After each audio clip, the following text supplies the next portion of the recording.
Hey loves, welcome or welcome back to my channel. I hope you guys are good. Hope you guys are all doing very well. If you're new here, my name's Liz. Make sure to subscribe and hit that notification bell so you don't miss any time I upload new videos. So today's video is one of my favorites. It's a foundation review. I love doing these. I used to do this back in the day. I haven't done so recently. The last one I did was Dennis Marrick's. I'm going to be on the ball of doing this because I don't know why I do these things off camera when I should just share it with you guys, right? As someone who has oily skin, I'm definitely drawn to products which are matte. The foundation which I'm going to review today is Tom Ford's Traceless Soft Matte Foundation. And this is what it looks like. I've never used any Tom Ford beauty products before, so it was a gamble choosing this shade. But anyways, if you're wondering, this is what the shade range looks like in this foundation. This retails for £70, so I know it's quite steep. However, I still wanted to put this to the test, see whether this is worth getting or not. Anyways, when you open it up, this is what the foundation looks like. If you're wondering, this foundation is 30ml, which I feel is pretty much the standard size. So this is literally a blind buy. I wasn't too sure about my foundation shade.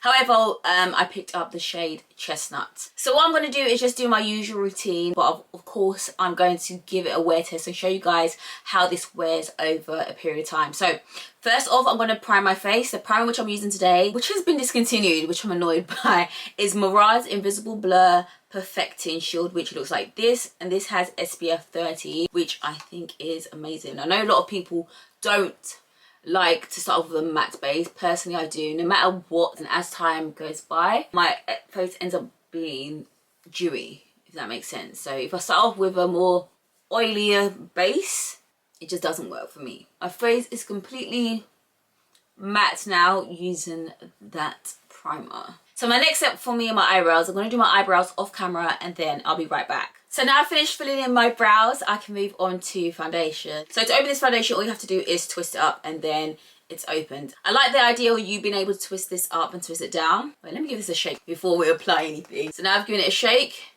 Oh, this is very runny. And looking at this, I definitely feel like I got the wrong shade. I got the wrong shade, guys. I did. I can see this is extremely runny. Let's start by blending this in. Oh. If I repurchase this, I'm definitely going a shade darker, 100%. Oh, this is lightweight. Extremely lightweight. I don't know why I expected this to be thick. To be honest, looking at this in the packaging, I want to say this looks darker than when I actually put it on my skin. You have to really work fast with this, otherwise it's going to go everywhere. This is definitely my kind of foundation, I'm not going to lie, because it's extremely lightweight. I feel like I'm still applying lots more foundation because it doesn't feel like there's anything being applied to my skin. What is going on? Okay, let me put a bit here. A bit here. This is a messy situation with what's going on, haven't we? Okay, let's do here. A shade dark will be better. But what do you guys think? Let me know. Of course, it was risky for me to buy foundation for £75 and not make sure I'm getting the right or preferred shade, but hey, it is what it is. This is what I used to do for you guys back in the day and I enjoyed it. Do you know what I mean? And I still enjoy it, to be honest. I mean, I kind of fell out of love with doing all of this, but I kind of miss it again, which is weird. So, hey, we're back. So I've let this foundation sit on my face for a while, and what I can definitely say is this 100% is a lightweight foundation, which is something that I personally prefer when it comes to foundations or my base products. Like, it doesn't feel like I've got anything on my face, and to me, that's usually a bonus. If you're someone that likes that full high coverage, then this you're going to be using a lot of pumps. If you're someone that goes for the clean girl, lightweight, everyday makeup kind of aesthetic, then you'll probably like this. I feel like this is the one to get. This is definitely giving Casper the Friendly Ghost because I got the wrong shade. Obviously, this is no one's mistake but mine. I should have gone a shade or two, probably darker. I pretty much prefer even my foundation to be a tad bit darker so that when I highlight everything, it blends together seamlessly, if you get what I mean. But of course, I'm going to bronze my face a bit more once I finish my look, just to bring more colour into my face. This is called the Traceless Soft Matte Foundation. Personally, this doesn't feel very matte to me. If this is dewy and this is matte, it's somewhere closer to the dewy side. That's how I feel. And I obviously started off with a matte primer, so I was expecting to feel like double matte. Like, there's other foundations which I try which feel a bit more matte, but my skin feels moisturized. Does that make any sense? It feels a bit dewy to me, and looking at it, I don't feel like it looks extremely matte, to be honest. I feel like I've got a glow to this, or is it just me? Which I'm not like angry about, but if you're saying soft matte, I'm expecting a real soft matte situation. Do you get what I mean? Of course, this was extremely watery, which caught me off guard. So if I was obviously to reapply this, I would not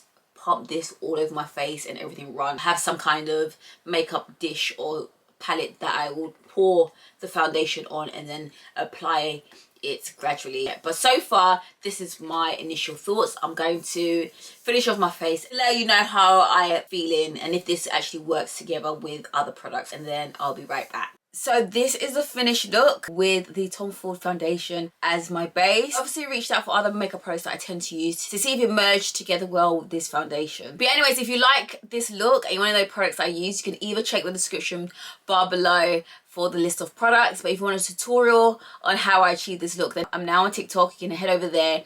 It'll be more short and sweet and a bit more precise on the other products used. Yes, late to the party, but I joined TikTok. As I mentioned already, as someone who has extremely oily skin, personally I like to start off with a matte base. And I know someone's gonna come in the comments and tell me you shouldn't start off with a matte base because your skin is gonna start off with a dewy base. By the time it's midday, I look like I've thrown baby oil all over my face. So despite the claims of, you know, don't do so, because it just doesn't work for me.